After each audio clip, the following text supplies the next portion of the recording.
¿Hasta acá? Bueno, avancemos. No se trata solamente de tener la ausencia de una enfermedad mental, sino también debemos tener en cuenta, de acuerdo a la definición específica de la Organización Mundial de la Salud, que es un estado de completo bienestar en 3 áreas: físico, mental y social. Algunos le han agregado inclusive espiritual, y no solamente la ausencia de afecciones o enfermedades. Puede ser que alguien sea pobre, pero siempre siendo pobre, de forma relativa, puede ser feliz. Como alguien puede ser rico, tener mucho dinero, edificios, yates, y no ser feliz, o no tener bienestar, o no tener salud mental. Pero con lo que enfatizo es el bienestar físico, mental y social. El concepto de salud mental incluye bienestar subjetivo, o sea, me siento bien conmigo mismo. Autonomía, puedo decidir si mañana me divorcio, me vuelvo a casar, o continúo dentro del matrimonio, por dar un ejemplo. O si cambio de especialidad, o si cambio de operador telefónico, por dar un ejemplo, ¿no? Sencillo, simple. Es decir, yo no tengo por qué depender específicamente de nadie en particular. Dependo de un conjunto de situaciones que configuran lo que se llama el soporte emocional, que todos tenemos. Todas las personas tienen un soporte emocional. Generalmente está basado en la familia, el soporte emocional. Pero sin embargo puede ser que en algunos casos se da que uno pierde la familia. No puede tener 1, 2, 3, hasta 4 hijos y pueden fallecer en el proceso del tiempo. Y si uno no tiene la suficiente resistencia psicológica, la suficiente capacidad de comprensión, puede aferrarse a una situación que va más allá de la voluntad del individuo. Hay situaciones en las cuales tenemos que aceptar la realidad cuando no la podemos modificar. Entonces, competencia.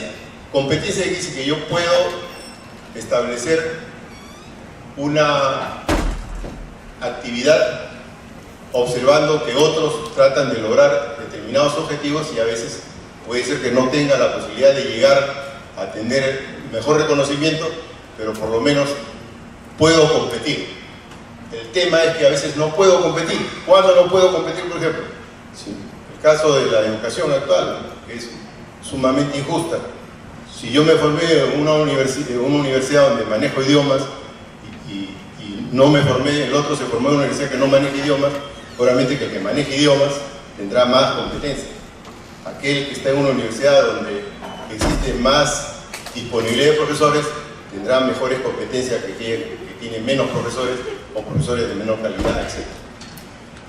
Por otro lado, hay dependencia intergeneracional, creo que se entiende, y reconocimiento de la habilidad de realizarse intelectual y emocionalmente. No necesariamente hay personas que piensan, bueno, ahora menos, que si no es ella o no es él, no es nadie. No sé si me dejo entender con lo que estoy hablando. ¿Podrían decirme sí o no? Correcto. Entonces, nadie es imprescindible. Y lo está demostrando la vida moderna un poco, cuando ya antiguamente las abuelas de ustedes, probablemente las mamás de ustedes, todavía se aferraban al primero. Ustedes me entenderán. Ahora ya no se aferran al primero, ya no se aferran a ninguno. No puedo generalizar, pero creo que eso tiene su lado positivo, pero cuidado también, no abusen, porque en el proceso hay una serie de complicaciones que a veces son lamentables de manejar, sobre todo cuando no hay un manejo competente de sus instintos, emociones, afectos y sus impulsos sobre todo. Yo creo que uno tiene derecho a la libertad, como dice la ley ahora, creo 14 años. Las mujeres tienen la libertad sexual a los 14 años. Así me lo han informado algunos jueces y abogados en las leyes que ha dado este Congreso, que tiene una serie de deficiencias, y esa es una más.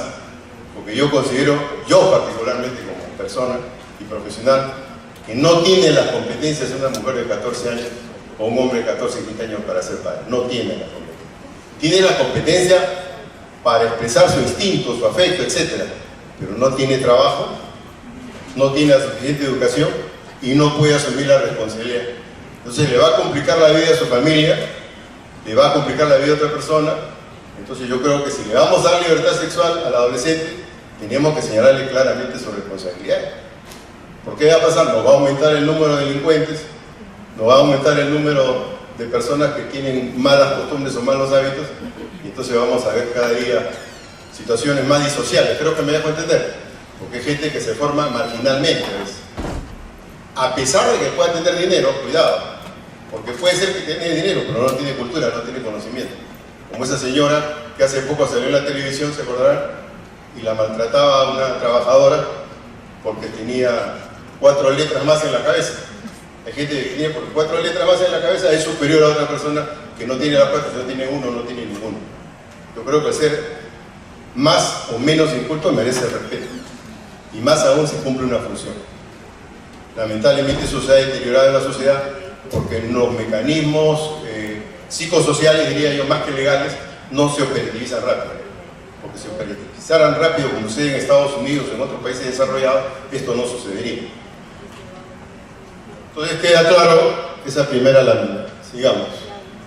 También ha sido definida como un estado de bienestar por medio del cual los individuos reconocen sus habilidades y son capaces de hacer frente al estrés normal de la vida. Lo que decía hace un rato, trabajar de forma productiva, y no puedes trabajar porque tengo que trabajar. Es como si yo tomo el carro, me dirijo al...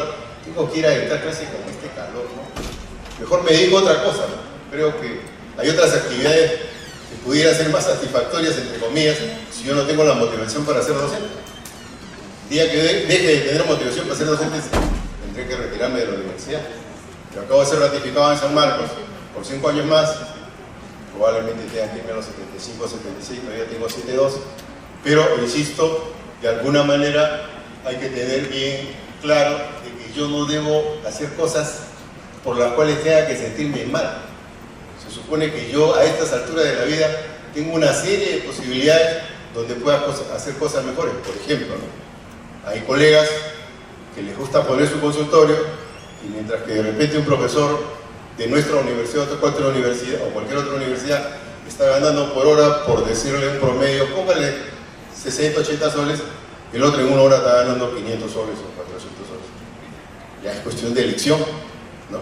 Aquel que se siente bien porque quiere tener una 4x4, quiere tener un yate, en buena hora, está bien, bien por él.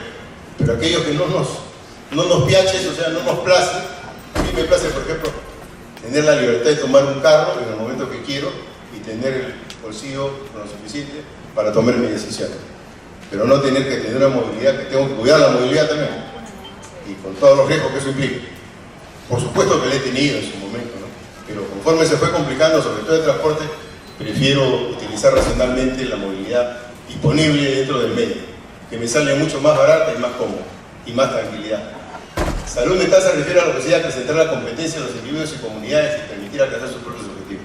Cuando a mí yo me retiro en el año 2017 del Arco Herrera, luego de cumplir 40 años de servicio, muchos colegas me dicen, uy, ¿ahora qué vas a hacer? Seguir estudiando. Ingresé a una maestría en gerencia de servicios de salud en esta universidad. Y ahora estoy estudiando portugués, ya estoy pensando en estudiar italiano el próximo año, y así voy encontrando mis metas y objetivos. Y yo creo, con todo el conocimiento que hay en este mundo, yo creo que jamás me aburriría de aprender algo nuevo. No alcanza el tiempo, no alcanza la vida para lograr todo lo que se puede lograr. Y ahora que hay estas máquinas maravillosas.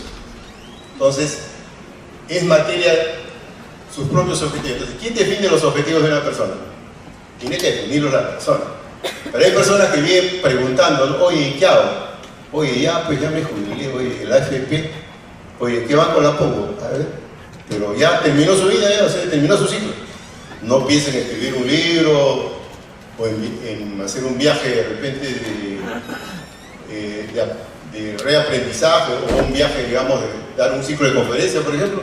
No piensen en eso, no piensa ya, tiene una mentalidad de recluirse, buscar su televisor, sus comodidades, ¿no? Y luego de unos años en que se le va complicando la salud, termina de repente con un ACV o termina con un infarto cardíaco sin haber hecho mucho en los últimos años de su existencia. Yo soy de aquellas personas que me gusta vivir intensamente. Cuando hay que vivir, se vive. Y cuando hay que descansar, se descansa, y cuando hay que morir, moriremos. En efecto, los problemas de salud afectan a la sociedad en su totalidad. Nadie puede negar actualmente que no tenemos estrés, por ejemplo, por la posibilidad de ser asaltados, algunas mujeres que están en zona de riesgo por la posibilidad de ser violadas, Y hoy día pues nosotros encontramos en la referencia, podríamos decir, de la sociedad, de a veces hay personas que son violadas por sus propios compañeros de trabajo, o compañeros de estudio, o compañeros de actividad artística, como acaba de suceder en ese escándalo que hemos visto en la televisión, ¿no? Entonces, esto es guerra, creo que es uno de los componentes de ese escándalo, me refiero a un componente de ese grupo. Entonces, tenemos que tener muy claro de que de alguna manera la sociedad se afecta en su totalidad. ¿Por qué? Porque se convierte en una noticia, esa noticia se repite, se recicla, y estamos perdiendo el tiempo, entre comillas, o estamos siendo afectados en alguna medida por los medios de comunicación. No sé si ustedes saben, por ejemplo, en Estados Unidos hay un estado que se llama Utah. En Utah creo que la mayoría son mormones. Entonces ciertas prácticas psicosociales a través de los medios audiovisuales que acá se dan alegremente con el pretexto de que están jugando, están haciendo competencias, pero tienen otra finalidad subliminal, pero que se entiende, ¿no? Están haciendo actividades de repente recreativas verdaderamente, o actividades culturales, o actividades que favorecen el desarrollo del individuo y de la sociedad, pero no son actividades alienantes que distorsionan la conducta del individuo. Los problemas de salud mental afectan a la sociedad total y no solo a un segmento limitado o aislado de la misma, por lo tanto constituye un desafío importante para el desarrollo general. Es obvio de que la sociedad se va a afectar en su conjunto. A ver. Ya. Dice, no hay grupo humano inmune, pero el riesgo es más alto en los pobres. Es obvio, porque el pobre tiene muchas limitaciones. No tiene techo a veces, puede ser desempleado, poco nivel de escolaridad, por eso yo pienso que las situaciones más injustas en este país y en Latinoamérica particularmente, que es lo que a mí me interesa en la próxima década, es lo absurdo de no tener una educación básica, por decirlo menos, con competencias laborales. Explico.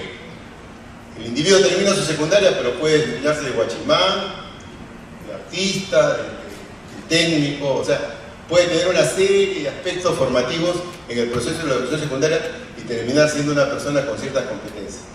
Y no es nada nuevo, porque en el siglo pasado, en la década del 60, había 3 tipos de educación secundaria: la comercial, la educación técnica y la común.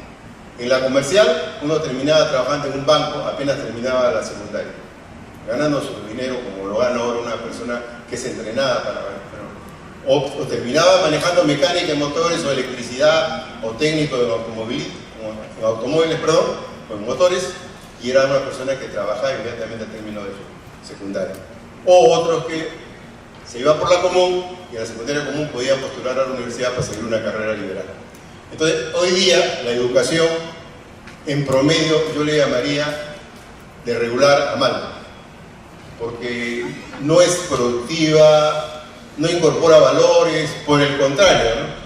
A veces estoy viendo en los colegios, por ejemplo, porque veo pacientes adolescentes que se utiliza la píldora el día siguiente en un segmento de las adolescentes, se utiliza, ya ustedes se imaginan como consecuencia que se distribuye drogas, hay tráfico de menores, y no es que yo lo diga porque que le digo, he investigado, sino que en circunstancias que uno tiene que ver pacientes, indirectamente o directamente toma conocimiento de la realidad. Entonces, con el presente conocimiento sobre la interdependencia entre la salud mental, la física y la social, porque están íntimamente implicadas, surge de manera evidente que la salud mental es un pilar central en el bienestar general de los individuos, sociedades y naciones. Si no hay salud mental, es obvio que el individuo no va a ser productivo. Si no hay salud mental, usted va, por ejemplo, a un ministerio. A veces la persona lo trata mal a usted sin ninguna razón. O usted va al seguro y en vez de tratarlo, usted no tiene la culpa pues, de que el seguro no funcione, me estoy refiriendo de salud, porque tiene una serie de restricciones de orden burocrático. Y usted es maltratado, ¿no? Entonces, no es correcto, porque el señor le puede decir a mí no me pagan bien o no me aumentan el sueldo, pero eso no justifica. Una persona tiene la obligación, se asume una responsabilidad laboral de cumplir con sus funciones. Entonces, no se le otorga a la salud mental, a los trastornos mentales, la misma importancia que a la física en rigor y han sido más bien objeto de ignorancia y desatención. Por ejemplo, yo me pregunto, ¿Cuántos infartos de miocardio podríamos lograr evitar si diéramos una buena salud mental a algunas personas expuestas al riesgo? Estoy seguro que evitaríamos muchos infartos de miocardio. Es más, educando correctamente en los colegios se evitaría mucha obesidad y muchos factores predisponentes o determinantes a diabetes o a hipertensión arterial, obesidad, etc. Hasta las articulaciones se resienten por el sobrepeso, no sé si tendrán conocimiento. Entonces, lo que yo me alimento, lo que yo tomo, como decía Hipócrates, y las relaciones que yo establezco, y el clima obviamente también, van a determinar mi salud física, pero yo diría que también la salud mental. ¿Y de quién depende la salud mental fundamentalmente? A ver, delegado Aarón, ¿de quién depende la salud mental básicamente? De usted mismo. Está bien. Porque nosotros tenemos la diferencia de los animales, porque somos animales racionales. Todos somos animales, por si acaso, pero somos racionales. Actualmente, claro, muchos actúan irracionalmente, pero tenemos la capacidad de pensar y saber qué nos conviene, qué no nos conviene, qué puede dañarnos, qué puede afectar nuestra salud física y nuestra salud mental. Entonces, como dice la lámina, han sido objeto de desatención, pero hoy día tienen mucha importancia. Datos: 450 millones de personas están afectadas por un trastorno mental de la conducta, y de acuerdo con la carga de enfermedades, en 2001, 33% de años vividos con discapacidad son causados por los trastornos neuropsiquiátricos.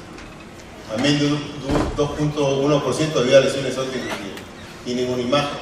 Y miren los trastornos neuropsiquiátricos, el 33% en el año 2002. Tienen ahí otra lámina que es más específica, donde se habla de carga de enfermedades en el mundo, años de vida afectados por discapacidad. Es una lámina del 2001, y ahí tienen ustedes diferentes porcentajes, y miren los trastornos neuropsiquiátricos están al 30%. VIH y SIDA, 6%. Uno podría decir que VIH y SIDA no tiene que ver nada con lo de conducta, pero sí tiene muchas enfermedades, algún día las vincularán más con la conducta que per se podríamos decir, con alguna causa genética. Porque yo puedo tener atención genética para determinadas enfermedades, pero si mi conducta es, podría decir, lo suficientemente organizada y responsable, no se ve expresar la enfermedad. En el caso de psiquiatría, por ejemplo, yo puedo tener el hijo de un esquizofrénico que no necesariamente va a ser esquizofrénico. Si él crece en un ambiente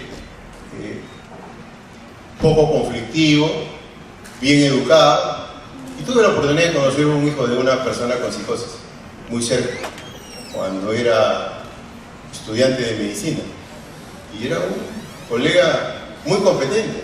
Su madre era esquizofrénica, pero él descolló y llegó a trabajar en el extranjero con mucho éxito, porque él era consciente, se daba cuenta de que, y lo había estudiado, y sabía los riesgos que tenía la enfermedad, sabía que no podía consumir determinadas sustancias porque podría brotar la enfermedad genética que llevaba dentro de sí mismo, ¿no?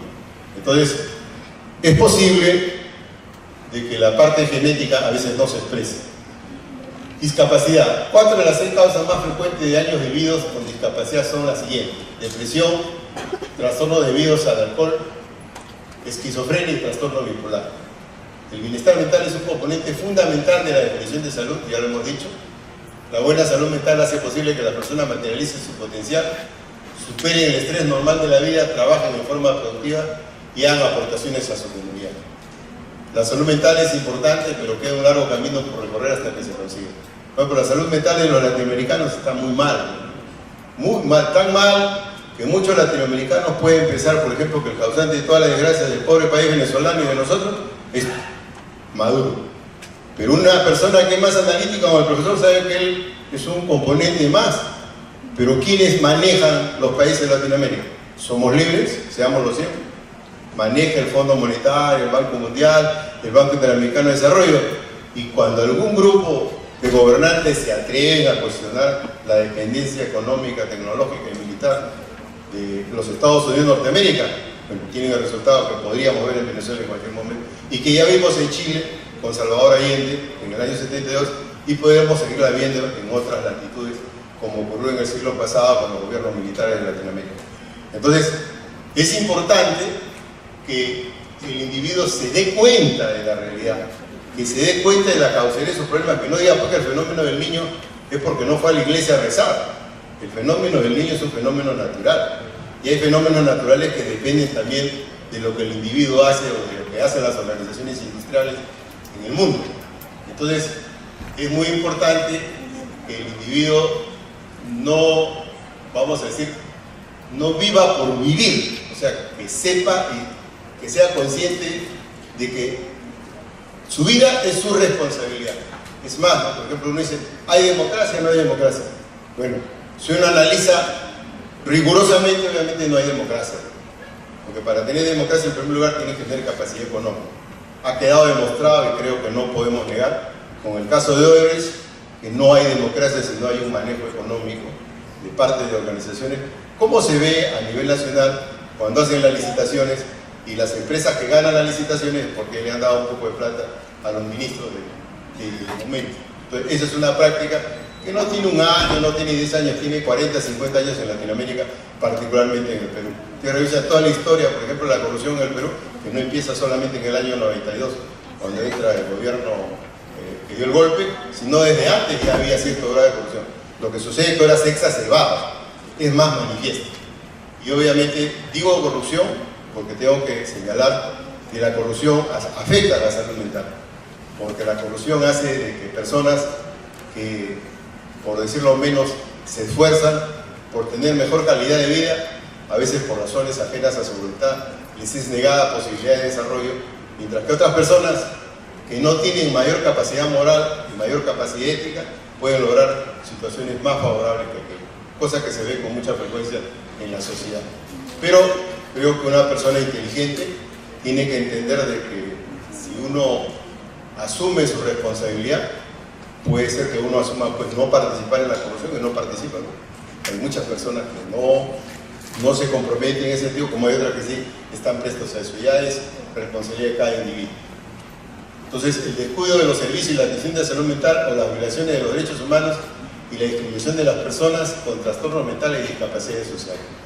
Es obvio, por ejemplo, en el Arco Herrera hay una buena cantidad de pacientes todavía cuyas familias han abandonado por razones X, sobre todo sociales y económicas, o a veces de orden, podríamos decir hasta etario, porque muchos de esos pacientes ya tienen cierta edad y sus padres han fallecido. Entonces no hay nadie que se preocupe por ellos. Entonces, a grandes rasgos, para terminar, una lámina más, creo, debemos tener en cuenta que la Organización Mundial de la Salud que ha planteado un plan de acción sobre salud mental para el año 2013 y 2020. ¿Por qué? Porque es un problema que nos afecta a todos. ¿Cuál es la visión del plan de acción? En un mundo que se valore, fomente, proteja la salud mental, se prevean los trastornos mentales. Lógico, si yo veo a una persona en el parque Kennedy, por ejemplo, que tiene 14 años y amanece embriagada y de repente es el sexo femenino, masculino, y no hago nada, o la sociedad no hace nada por corregir esa situación, es obvio que poco tiempo después esa persona puede terminar con una psicosis por abuso de alcohol o abuso de drogas.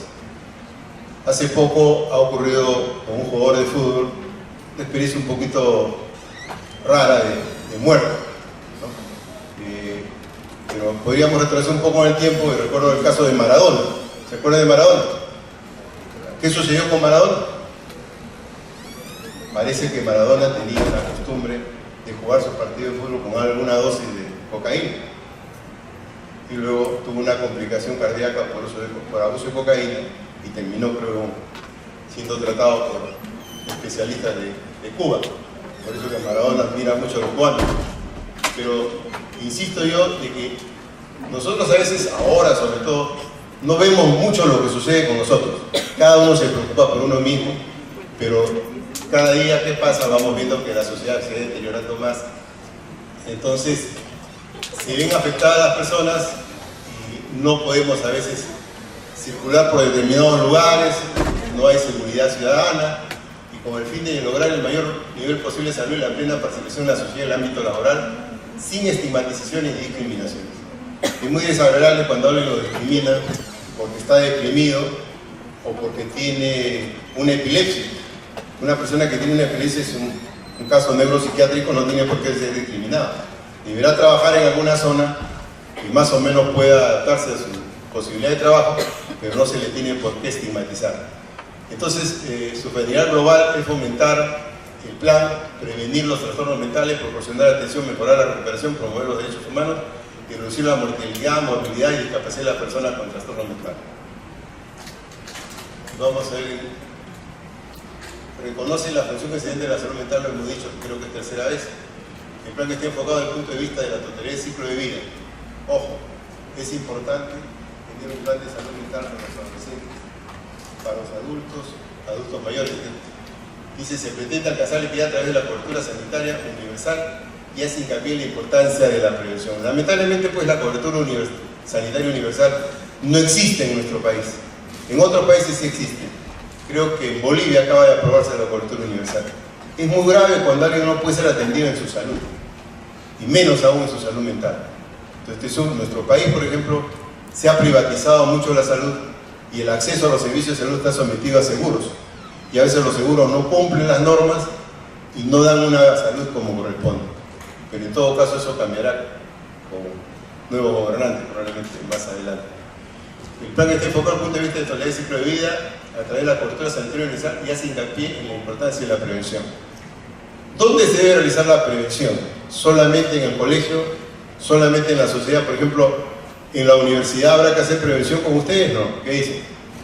Bueno, yo hago prevención con mis alumnos cuando tengo la oportunidad, porque a veces los alumnos, pues, el estudiante de medicina, y lo he visto a través de los años, es un garra, o sea, un padre de alto riesgo, porque sin querer queriendo se involucra a veces en embarazos no deseados, sea como padre o como madre, o pierde la posibilidad de hacer su carrera, ¿no? Porque es difícil que la familia pueda sostener a una nueva familia. Entonces es importante a veces darse cuenta que es preferible hacer ejercicios, actividades recreativas, que buscar complicaciones en la vida suya de las personas que la rodean, ¿no? Sobre todo cuando yo veo parejas, les suelo recomendar eso: vayan despacio, no se apuren, dosifiquen todo, porque todo en la vida tiene que ser dosificado. No le digo no, porque ya es difícil decir no y es tarde. El plan de acción tiene 4 objetivos principales: reforzar un liderazgo y una gobernanza eficaces en el ámbito de la salud mental, proporcionar en el ámbito comunitario servicios de asistencia social y de salud mental completos e integrados con capacidad de respuesta. Actualmente creo que ya se han dado la creación de algunas comunidades, se llaman centros de atención comunitaria en salud mental. Se están implementando actualmente ya, por si acaso, si mañana tienen un problema. Hay que poner en práctica las estrategias de promoción y prevención en el campo de salud mental y fortalecer los sistemas de información, los datos científicos y las investigaciones sobre la salud mental. Pero insisto, la salud mental es tarea de todos. Cuando tú le dices a una amiga o a un amigo, oye, no te metas en problema, estás haciendo la salud mental tuya, probablemente tu amigo también. Porque ese amigo mañana cuando tiene un problema te va a tocar la puerta de su hermano: justo lo que me dijiste, hermano, me ha pasado tal cosa. Te va a quitar tu tiempo, te va a generar preocupaciones y a veces te pide favores raros, ¿no? Que le busques un especialista, cosas así. Entonces, cuidado. Eso es preferible evitar complicarse la vida que complicarse la vida. Nunca se olvide de que somos seres pensantes. Tenemos millones de neuronas. Entonces, las neuronas del cerebro son las que manejan las neuronas del aparato reproductivo, del aparato cardiovascular. No es a la inversa, porque hay gente que tiene invertida la gerencia existencial. O sea, parte de su cuerpo maneja el cerebro, y eso no puede ser. El cerebro es el máximo de los órganos. Entonces no se puede, y desde ahora le recomiendo comerlo con la relatividad. Cuando alguien le sugiera, le diga, no, mi cerebro no quiere. Pero tu cuerpo, no, mi cuerpo, yo lo desconecto en el momento que yo quiero, ¿no? Porque a veces el problema de las personas que con facilidad se estimulan y no pueden parar, ¿no? Como aquel que empieza una carrera, pues hay que saber detenerse. Hasta para lo que ustedes están pensando, hay que saber detenerse. Porque si uno no se detiene, tampoco es satisfactoria la relación entre personas. Creo que se entiende, ¿no? Porque rápidamente viene un desencuentro o una desilusión. ¿Ok? Bueno, ahí termino con salud mental. ¿Alguna pregunta sobre esto? ¿Está claro? ¿Se ha entendido? Ok. Entonces, lo que sí les pido cierta tolerancia, yo hablo de repente un poco directo, ¿no? Pero es para favorecer la prevención primaria de salud mental.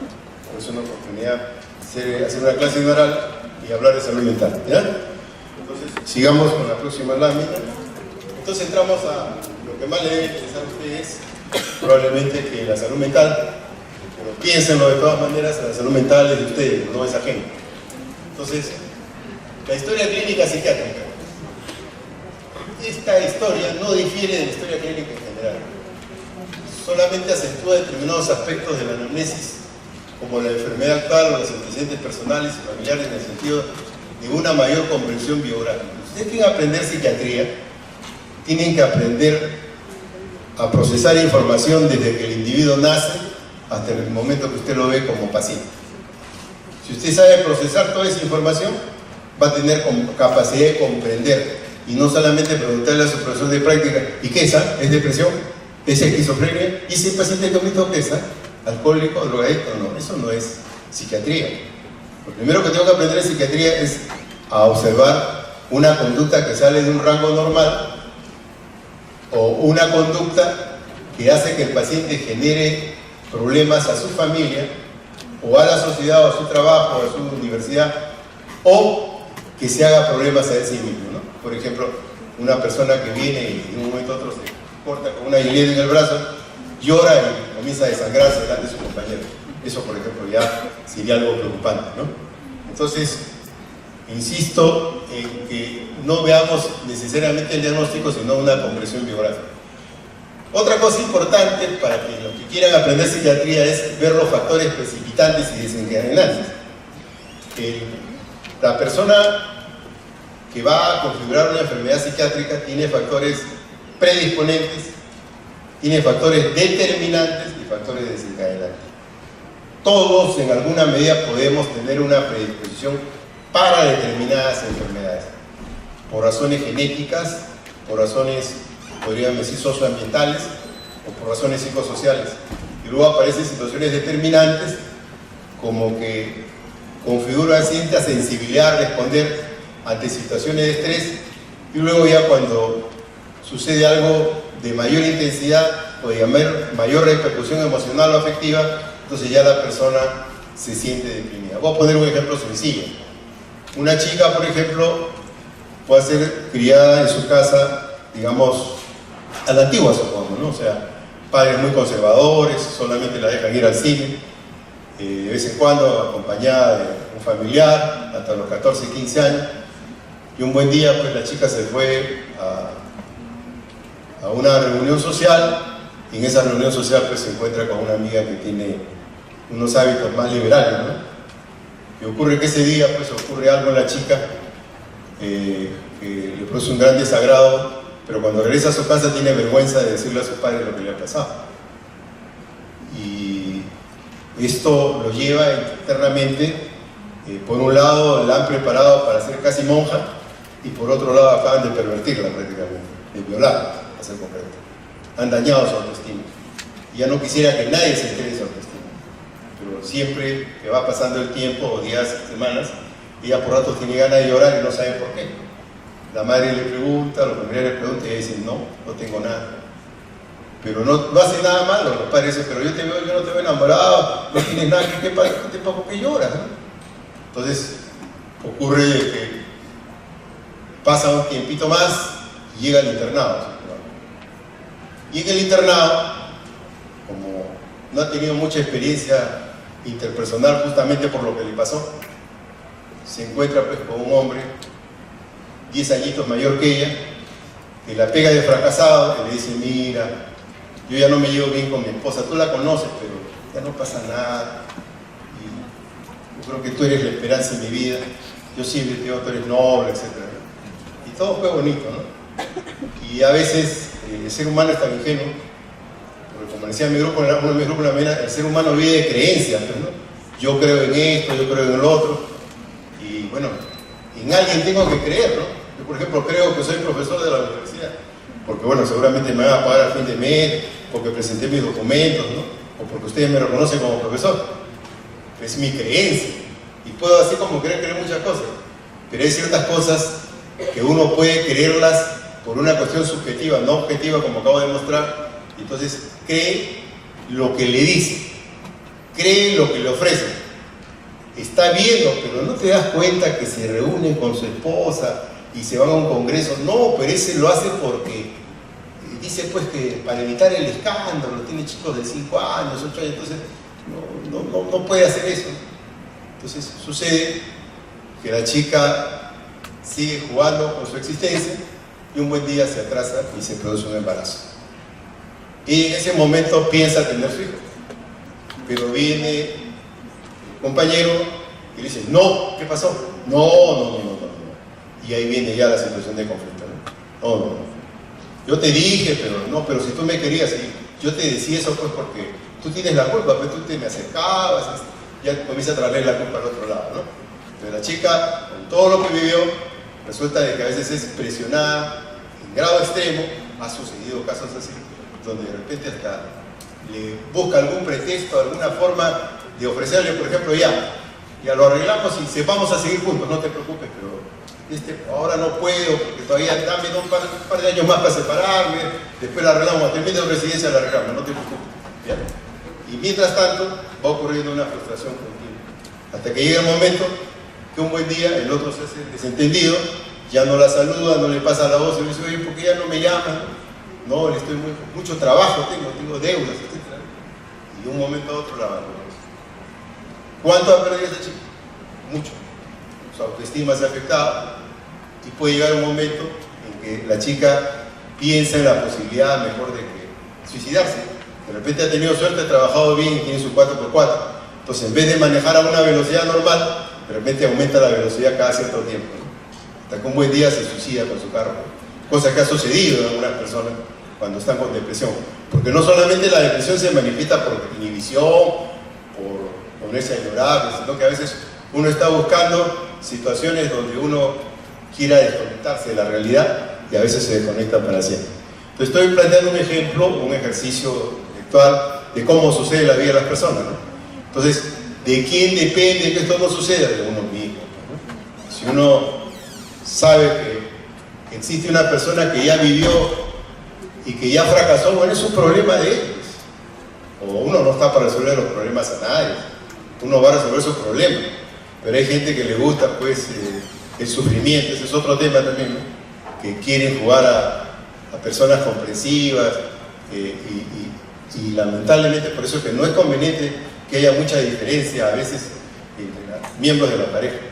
Cuando están más o menos en la misma edad, bueno, la mujer tiene más ventajas sobre el hombre porque ahora tiene más iniciativa. Pero en lo posible, si es mucha la diferencia y los ámbitos sociales son muy diferentes, yo creo que hay que tener mucho cuidado con estas relaciones interpersonales. Entonces, las relaciones interpersonales, etapas evolutivas de su vida, factores precipitantes y desencadenantes. ¿Qué pasa con las relaciones interpersonales? Yo le llamo RIS, relaciones interpersonales significativas. Si yo no sé manejar mis relaciones interpersonales significativas, probablemente tenga alguna dificultad. ¿Qué producen las relaciones interpersonales significativas?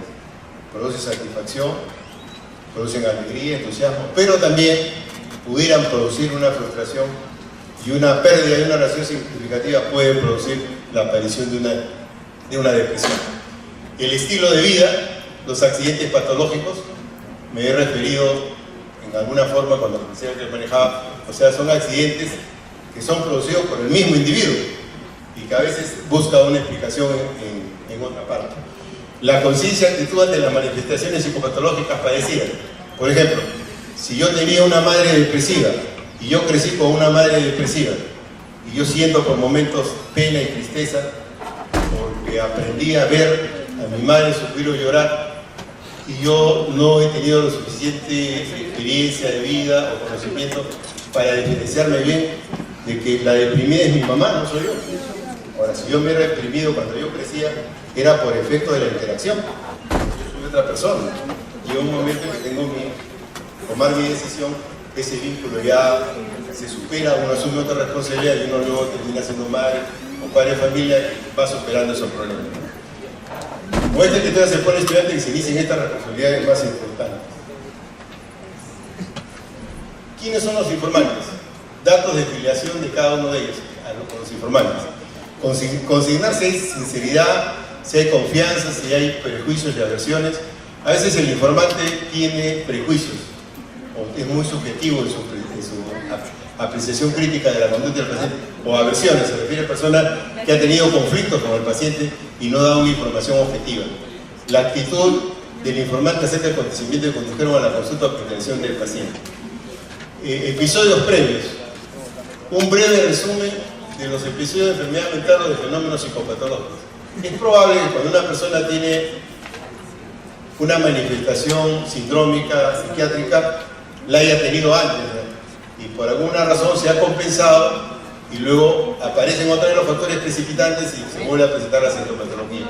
Entonces, edad, síntomas, duración, internamientos, cómo fueron tratados, por cuánto tiempo, con qué resultados, si la recuperación fue completa o incompleta, y hay que ver el estado de salud. A ver. Y nivel de funcionamiento personal entre episodios. Esto se refiere a lo siguiente. Una persona puede tener un episodio depresivo y puede recuperarse, pero no se recupera totalmente y queda con algunas deficiencias de autoestima o con algunas variaciones del estado de ánimo y no ha habido una recuperación a íntegro, completa. Entonces, quiere decir de que no ha sido tratada adecuadamente, está más expuesta a tener luego una reevolución de la enfermedad. Transcribir brevemente los problemas o molestias principales, describir con lenguaje sencillo evitando juicios y calificaciones.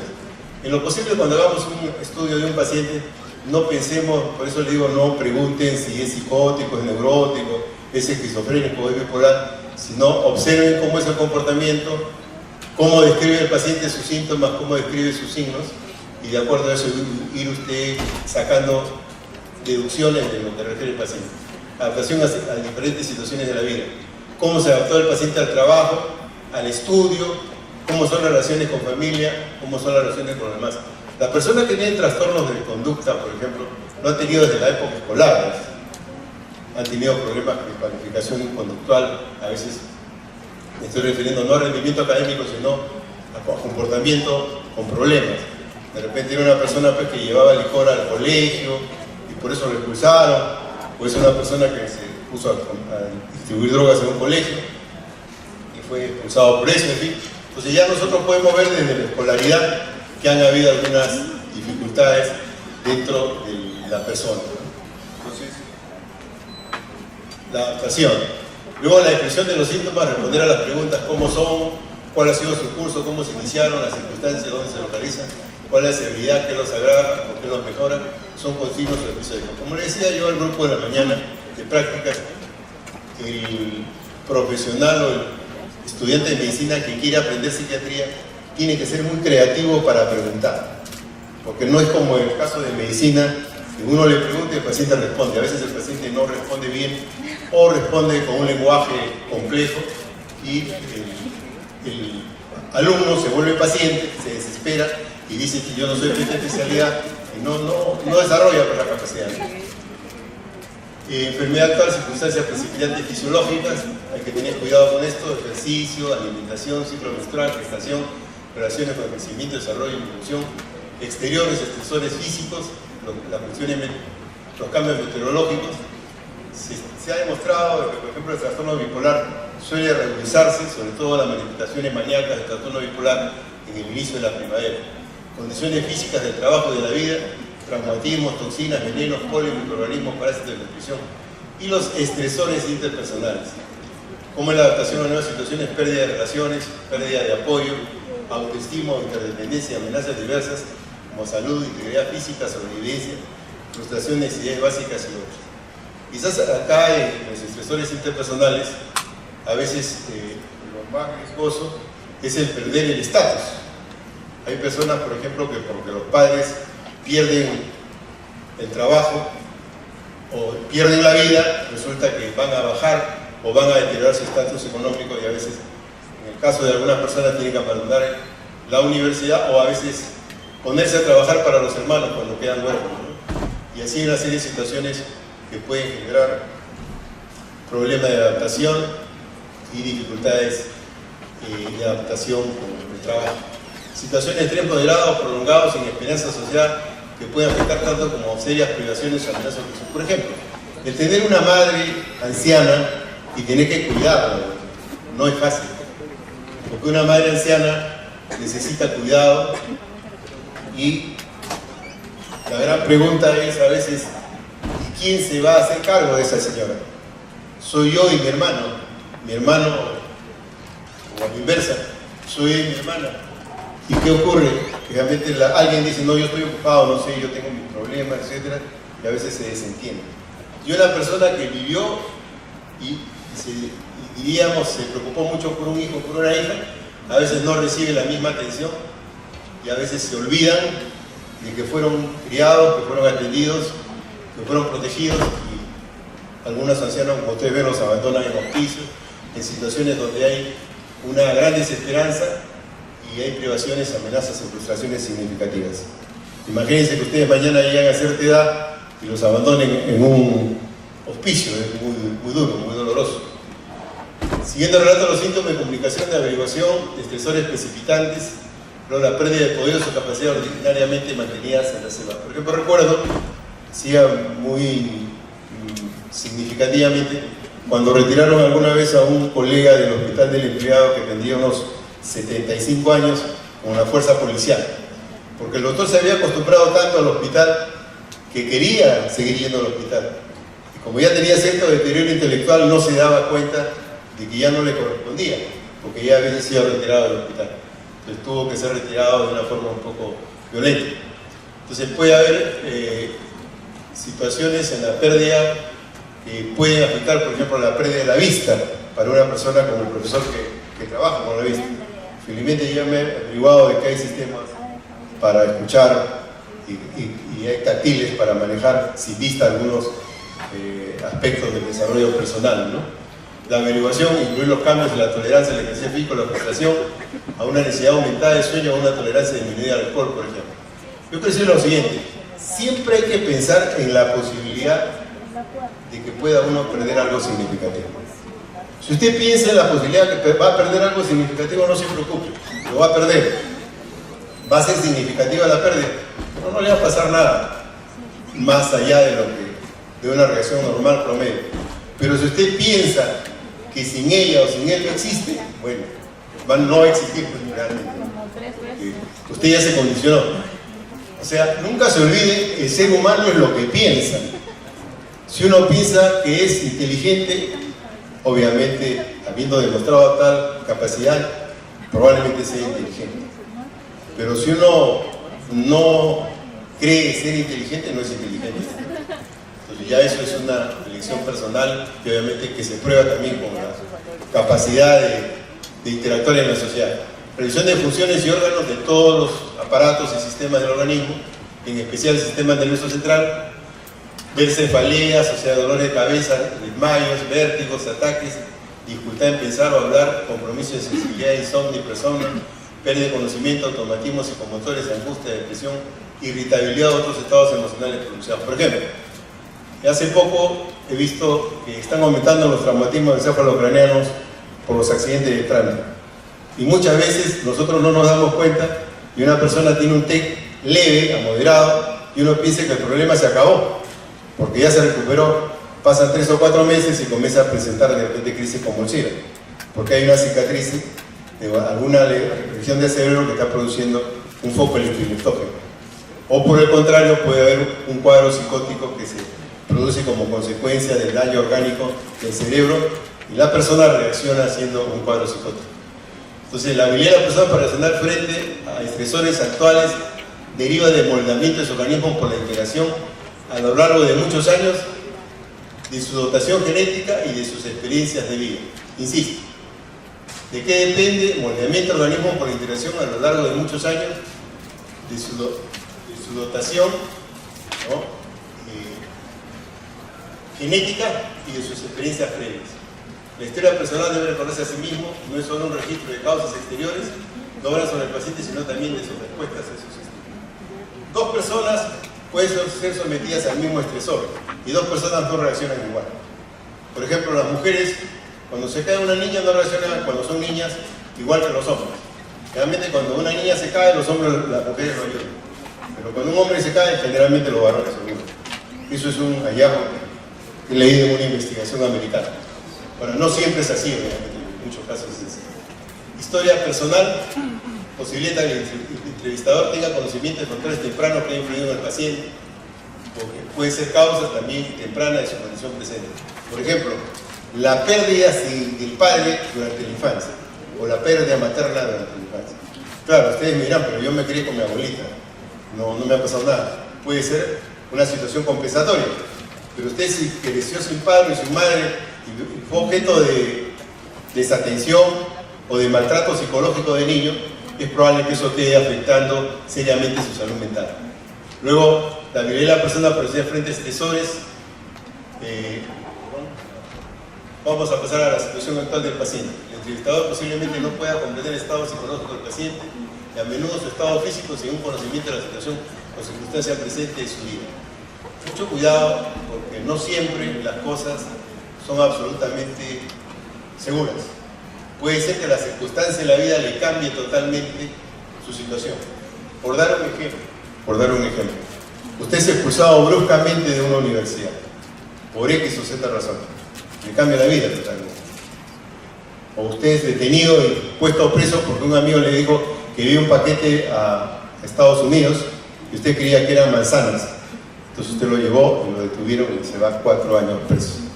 Entonces, cuidado. Es importante tener en cuenta que siempre vamos a ser factibles o expuestos a determinadas situaciones de riesgo, ¿no? O compartir situaciones difíciles que puede suceder, por ejemplo, con un familiar que tiene una enfermedad grave, como cáncer, por ejemplo, y es cerca de una persona con cáncer, generalmente deprime. Luego hay que ver la personalidad, la inteligencia, satisfacciones, habilidades especiales, hábitos de empleo del tiempo, estado de ánimo habitual, rasgo dominante, relaciones con otras personas, objetivos, aspiraciones, ideales. En lo posible deben evitarse generalidades sobre la personalidad del paciente y más bien precisar las características a través de ejemplos, referencias a un estilo de comportamiento interpersonal o al modo de reaccionar o responder a diversas circunstancias de la vida. Luego pasemos a la historia familiar. Debe dar datos siguientes. Es como si fuera en cada miembro de la familia significativo, padre, madre, tíos, abuelos, como si fuera una historia clínica pequeña de la persona. Entonces, historia personal, situación social, cultural y económica de la familia, estructura familiar, valores, hábitos del grupo familiar, relaciones interpersonales de sus miembros con el paciente. Y de cada miembro anotar nombre, edad, el momento de exceso y naturaleza de la acción de la enfermedad, edad del paciente cuando tal miembro falleció, lo que decía hace un rato yo, que si uno no conoce al padre o ve la muerte de un padre cuando es niño y se queda huérfano o huérfana, la situación a veces se complica. Religión, grupo étnico, cambios de ocupación, razones para ello, educación, razones para no terminar, el estado marital de hijos, características físicas, incluyendo la constitución, salud y enfermedades principales, características psicológicas, a través de una breve descripción de los hábitos más importantes. Muy bien, hasta ahí todo lo que es la anamnesis, ¿okay? Enfermedad actual, historia personal, historia familiar. Y luego viene el denominado examen mental, que es un equivalente al examen clínico de medicina general. Hay que realizar la técnica del examen mental, carece de procedimientos. No hay un examen mental para un psicótico y otro para un neurótico, uno para un orgánico cerebral y otro para un psicópata. Los exámenes mentales, o el examen mental, es un modelo aproximativo para llegar a un diagnóstico en determinadas circunstancias de la vida de un paciente. Entonces, insisto, no es para pensar de que existe un procedimiento para cada caso. Existen, sin embargo, algunos principios de orientación de índole muy general. La entrevista en lo posible debe ser privada. La presencia de otras personas, como es natural, inclusive algunos miembros de la familia podrían dificultar la entrevista. Por ejemplo, si una chica ha sido objeto de un agravio a su intimidad, probablemente no quiere que sus familiares se enteren lo que le ha sucedido. O si es un chico que ha sido maltratado de repente físicamente con un grupo, no quiere ser expuesto a que los familiares sufran la experiencia vivida por él o rememorarla delante de su familia. Entonces, la presencia de otras personas puede ser insatisfactoria la expresión del examen mental. El acercamiento al paciente debe ser amigable, pero con naturalidad. Siempre empezar por las molestias principales. No preguntarle al paciente, pues, ¿y por qué síntomas vienen, no? ¿Cuáles son tus signos, no? Porque usted es estudiante de medicina, usted es el que debe saber qué son síntomas. Usted tiene que buscar la palabra molestias, dificultades, problemas, etc., ¿no? Pero no le diga, pues, sus síntomas, ¿no? Salvo que sea médico y aun cuando. En todos los casos, el interés deberá constar el interés de ayudarlo para resolver sus molestias, mejorar su situación emocional, sin ideas preconcebidas. O sea, se sirve mejor a los intereses del paciente con franqueza y honestidad. Es preferible decirle al paciente la verdad, no engañarlo. En la entrevista se observa su comportamiento a medida que manifiesta sus molestias y discute la historia de la enfermedad o problema actual. Casi siempre dará cuenta espontáneamente de algunos de sus síntomas o maneras en las que ha sido perturbado. En otros casos debe animarse a colaborar elaborando una descripción. Son necesarias ciertas preguntas directas formuladas sobre otras preocupaciones que pudieran haberlo perturbado. Algunas preguntas adicionales respecto a la memoria y funciones intelectuales complementan el examen mental. ¿A qué nos referimos esto con las funciones parciales? Por ejemplo, la percepción es una función parcial psicológica. La memoria es una función parcial. Las funciones intelectuales es una función parcial. Podríamos decir, en alguna medida, de que cuando nosotros hacemos el examen mental, examinamos todas las funciones parciales del paciente. Y luego ya vemos los aspectos del trato. Hay que tener tacto y gentileza. Las preguntas sobre la molestia principal o sobre las preocupaciones del paciente deben ser formuladas con cautela y un lenguaje que éste sea capaz de entender, lo que decía hace un rato, de tal manera que no le perturbe. Otra cosa, nunca juzgue ni emita criterios éticos o morales a un paciente. Nunca le diga al paciente, pero ¿cómo tan bruto eres? ¿Pero cómo no pensaste ese tipo de tratamiento? ¿O dónde están educados? O sea, ninguna crítica violenta al paciente. En todo caso, debemos nosotros tener una actitud de comprensiva, una actitud de colaboración y tratar de acomodarnos a las características culturales de cada paciente. Si por algún motivo se altera, debe cambiarse el tiempo de la población previa reaseguración. Esto lo explico. Algunos pacientes nosotros hacemos preguntas muy directas. Como yo le preguntara a un par de chicos que están, los veo cerca, de cuándo se conocieron, ¿no? En qué circunstancias. Obviamente no es adecuado, ¿no? Salvo que tuviera una confianza con él, estuviéramos los tres solos, podría ser, ¿no? Tengo que respetar la privacidad, igual al paciente. Le decir al paciente, por ejemplo, ¿qué te estudió? No, doctor, me da vergüenza decirlo, ¿no? Pero cuéntame, ¿no? Yo soy médico, no te preocupes, yo te voy a comprender. No, no es así. Usted tiene que ver, de repente un día usted no se encuentra en condiciones, viene otro día y me encuentra y conversamos. O le espero un rato que le pase, de repente usted está dubitativa, ¿no? Tómese su tiempo y yo lo espero acá para que usted venga a relatarme qué le ha pasado. Previa reaseguración, ¿a qué se refiere? Muchas de las cosas que le suceden a las personas, a veces las personas la ven como una desgracia. Por ejemplo, si imagina usted se sube una moto y pierde una pierna, lo primero que va a pensar usted es que mala suerte, perdí una pierna, ahora soy cojo, ¿no? Entonces, el médico le va a decir, no te preocupes, hay una pierna ortopédica, cuesta $1.500, no lo conoce el presidente del Congreso, tiene 2 brazos ortopédicos, y ha sido presidente del Congreso, o sea, la pierna no es nada. Mientras no pierdas el cerebro no hay problema, ¿no? Pero no se lo va a decir así tampoco, ¿no? Estoy exagerando. Pero lo hago que razone, lo hago que racionalice, se llama eso, para que no se sienta mal porque hubiera podido perder las 2 piernas, o pudo haber perdido la vida, o pudo haber tenido un traumatismo encefalocraniano que lo deje en coma, o con parálisis cerebral, etc., ¿no? Entonces siempre debo buscar reasegurarlo. Tampoco minimizar lo que le sucede, no. Decirle, si lo que te ocurre a ti son circunstancias de la vida. Por ejemplo, hay personas que por la diabetes le tienen que retirar un miembro. Bueno, en tu caso ha sido un accidente de tránsito, pero son circunstancias casuales. O tú lo has buscado el accidente de tránsito. No, pasó accidentalmente. Bueno, no es tu problema, lo que hay que buscar es una solución, porque si no te vas a sentir limitado.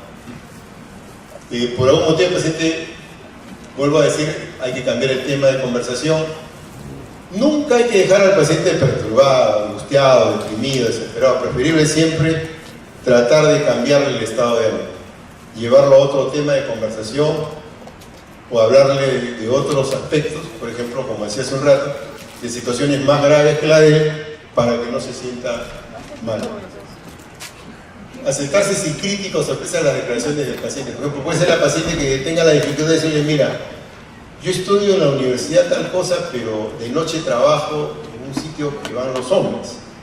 Entonces no sé qué vas a pensar tú, o qué piensa usted, señor doctor, etcétera, ¿no? Entonces dice, miren, el doctor, el médico, es para todo tipo de pacientes. Toda conducta correcta, incorrecta, para eso estamos. No es porque me da vergüenza, no. Es su actividad, tendrá alguna razón o motivo por el cual tiene actividades artísticas en la noche y en el día estudia en la universidad. Yo no soy quien para juzgarlo, que viene por una consulta y yo tengo que atenderlo, tan igual como aquel que viene de repente desempeñando una función social que de repente no es tan complicada o no es tan cuestionada, ¿no? Entonces el médico debe darle esa seguridad de que no ve mal la situación del paciente. Insisto, no debe diferenciarse un paciente neurótico de un psicótico, y los diferentes tipos de trastornos no cambian el objetivo del examen, ya que siempre hay que determinar la causa o naturaleza de la respuesta psicológica y psicopatológica. Ningún paciente debe ser examinado de modo irrespetuoso. Ni el severamente enfermo ni aquel con una enfermedad menor es traumatizado por un examen adecuada y hábilmente conducido. O sea, siempre debemos tratar al paciente con respeto. Siempre hay que determinar la naturaleza de las respuestas psicológicas y psicopatológicas, más o menos individualizadas. Cuando un paciente sea agudamente perturbado, estuporoso, por alguna razón no colabora, debemos obtener un registro preciso del comportamiento y de las declaraciones del paciente durante tal periodo, aunque ciertos aspectos manifiestos o nítidos pueden estar ausentes o inaccesibles. Un nuevo examen detallado debe ser hecho después si ocurre cambio significativo del comportamiento. El relato escrito final debe ser en lo posible conciso y completo. Es esencial mencionar las preguntas importantes efectuadas y registrar literalmente las contenciones más significativas del paciente. Conclusiones mediante citas y declaraciones formuladas con el paciente con su propio lenguaje, de tal modo que el lector pueda comprobar sin dificultad la base de la formulación simple, descriptiva, no ambiguas. O sea, el que hace una historia clínica no debe interpretar al paciente, ojo, no debe escribir lo que supone que tiene el paciente, sino describir textualmente lo que el paciente dice y hace, nunca se lo dice. Y eso es lo que le va a servir a otro médico para establecer el diagnóstico. Porque usted hace la historia clínica solamente para un médico, no es usted otro médico que viene, sino cualquier médico que pueda ver la historia debe ver textualmente lo que el paciente dijo en determinada circunstancia de consulta, evitándose expresiones técnicas, así como aquellas que manifiestan juicios morales. Porque decía hace un rato, se notarán los hallazgos tanto positivos como negativos. Porte, comportamiento, actitud. Se describirá la edad que aparente el paciente en contraste con la declarada. Si por ejemplo aparece con mayor edad, declara si hay desorden o excentricidad en el vestir. En caso de la mujer, los arreglos cosméticos que utiliza, notar si hay evidencia de que el sujeto está perturbado o enfermo somáticamente, si hay palidez, cianosis, dificultad respiratoria, disnea, enflaquecimiento, algo que destaque dentro del aspecto físico, y describir la expresión facial, sobre todo del rostro. Si está alerta, móvil, preocupada, de dolor, inexpresiva, triste, sombría, tensa, irritable, colérica, de temor, depresativa, alegre, afectada, de desanimamiento, vacía, con la mirada perdida. Hay que valorar el habla, si es el tono moderado de voz o una incisión clara y de acento ordinario, si habla lentamente, si habla con voz apagada, si es cuchicheante, si es disarte, si es una voz ronca, tartamudeante, monótona o flexible. Luego la postura y la marcha, cómo están, si está erguida, encorvada, si es oscilante. Asimismo se notará si presenta gestos usados como tics, movimientos involuntarios en parte de la musculatura del cuerpo, temblores, tendencia a pellizcarse o frotarse con su ropa. No dejar pasar una cojera, una rigidez muscular, una resistencia, tipo rueda dentada o flexibilidad cero. Por último, describir la actividad general durante el examen, notando si está dentro de los límites normales si el paciente se encuentra agitado. Si hay hipoactividad o hay retardo, si está inmóvil o se mueve espontáneamente solo como respuesta a estímulos externos. Precisar si la actividad es organizada y con objetivos, o por el contrario es organizada, impulsiva o estereotipada. Si los movimientos son graciosos o torpes, si hay tendencia a mantener actitudes motoras o repetir movimientos, actitudes o palabras del examinador. Por ejemplo, hay la ecolalia, la ecopraxia, la ecomimia, que debería ser la repetición de los gestos, de la palabra o del lenguaje que está examinando.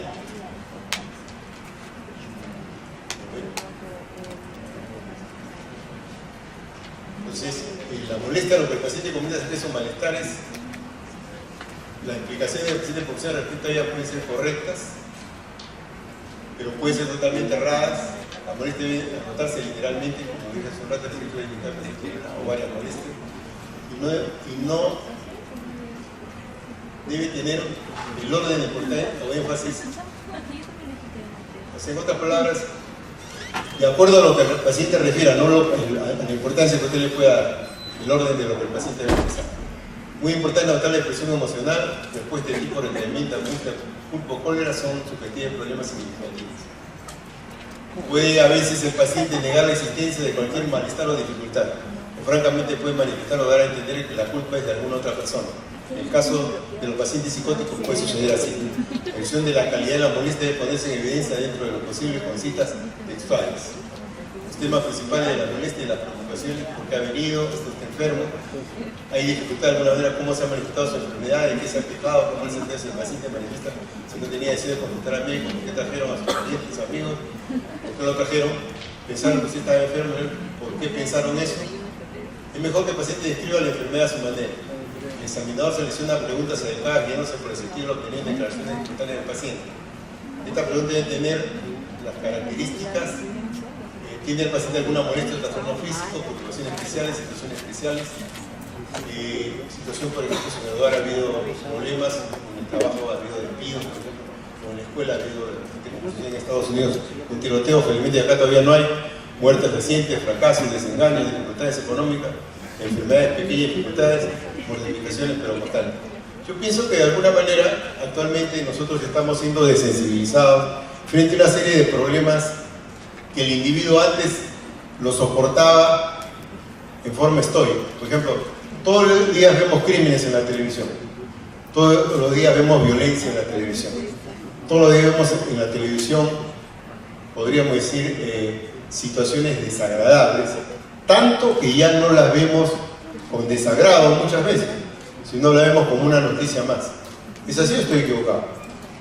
No es que queramos ser así, no es que nos seamos sensibilizados, sino que el repetir hace que nos volvamos hasta cierto punto a veces un poco indiferentes a cómo se va antes. ¿Tiene usted motivo para quejarse de algo? ¿Alguien ha sido todo correcto? ¿Qué piensa los demás estados? Comprensión, revisión, ya dije revisión, comprensión de la enfermedad grave de incapacidad. Una manera de cuantificar, probablemente la última lámina, no se preocupen, es tomando en cuenta cómo el trastorno ha interferido en el trabajo, estudios o en las actividades sociales del paciente. Eso es muy importante. Dejó de ir a la universidad, dejó de trabajar, dejó de relacionarse con sus amigos. ¿Por qué? ¿Desde cuándo? La incapacidad puede graduarse como ausente, leve, moderada, severa. Primero, que no haya podido trabajar, estudiar, realizar las tareas domésticas por estar en cama, sentado dando vueltas, por ejemplo, por más de 2 semanas, la misma manifestación por menos de 2 semanas. Y tercero, que el trabajo, el estudio, las labores domésticas sean interferidas por los síntomas, pero sin encontrarse el paciente incapacitado totalmente, por ejemplo, llega tarde al trabajo, lo realiza mal, evita salir de compra, entre otros. Y las relaciones interpersonales pueden haberse alterado severamente. ¿No? Pleitos, tensiones familiares, irritabilidad durante el último mes. Es raro que una persona que tiene salud mental pueda estar discutiendo sin motivo o teniendo problemas en el trabajo, en la familia y en la sociedad.